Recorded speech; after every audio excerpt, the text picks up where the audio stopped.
You better wake up. The world you live in is just a sugar-coated topping.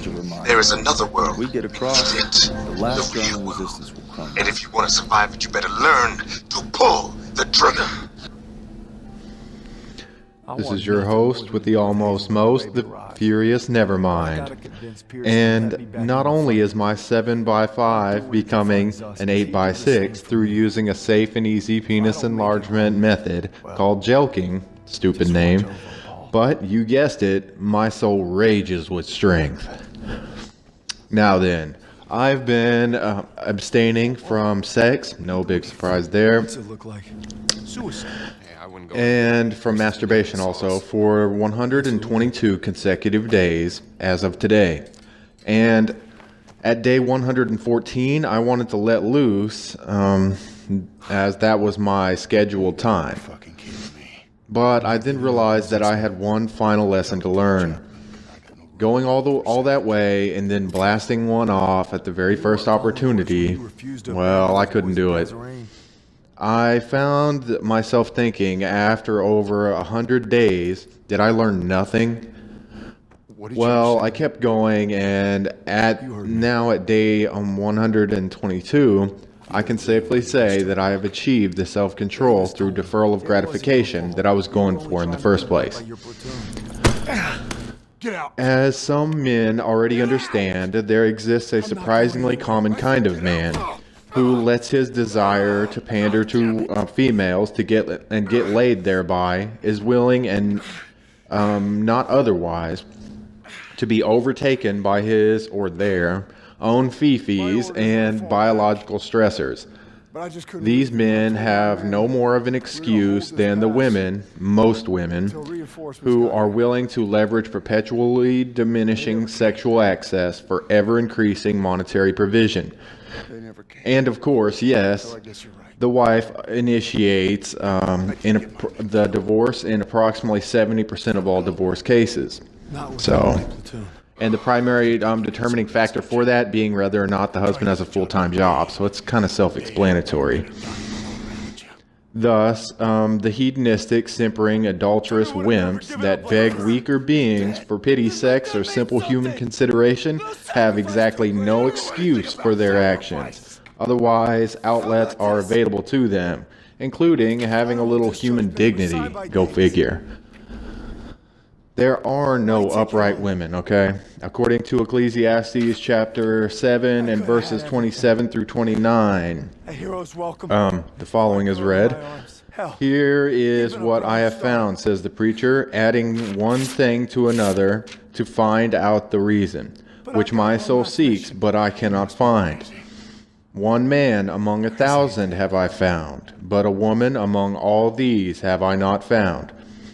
Truly, this only have I found, that God has made man upright, but they have sought out many schemes. I recently told a woman named Liz, well, just yesterday, that all women are very emotional and talk too much, from a male perspective, as female brains have larger emotion and communication centers, and male brains have larger sex and aggression centers. And of course, we have 2.5 times the brain space devoted to sex in the hypothalamus. Believe it. Women demonize the male sex drive, but without us desiring them, they would be virtually powerless.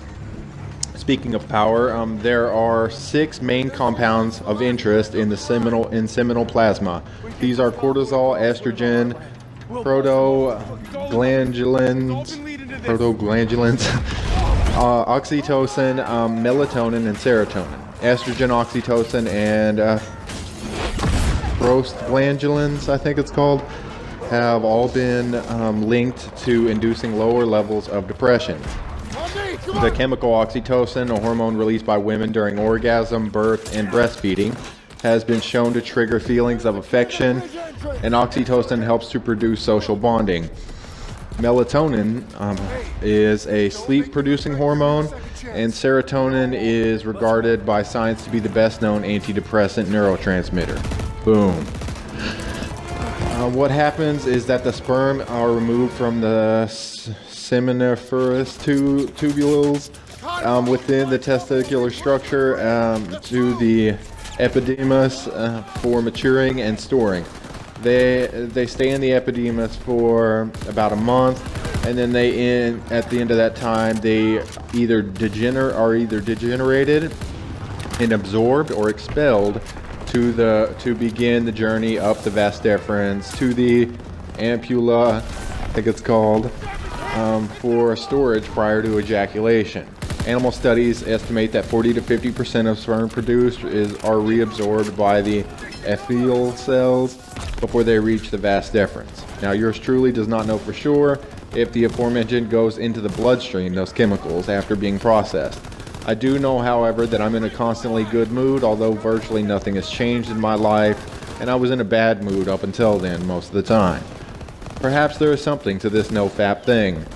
Blue balls, as it's called, or medically, epididymal hypertension, is a condition that affects people with male genitals. It is not serious, but causes pain and aching in the testicles after having an erection without an orgasm. It is often accompanied by a bluish hue to the testicles. I myself have learned that sex and masturbation abstinence over long periods of time bring out already present emotional issues and intensify them. As it is with food fasting, and similarly, the aforementioned may then cause either lethargy or increased activity depending on the productivity or unproductivity with which it's channeled.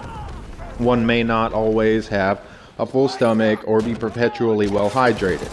Likewise, one may not always be sexually relieved. This means that until we are resurrected and given glorified bodies, and perhaps even after, pertaining to epididymal hypertension at least, hunger, pain, and blue balls are the least common denominator in natural state of man. If anyone needs me, I will be unleashing the fury, if you get my meaning.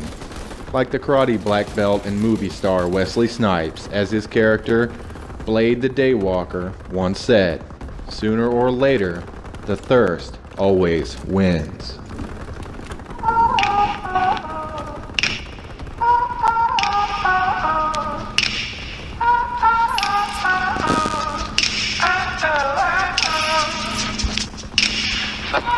Drink all night.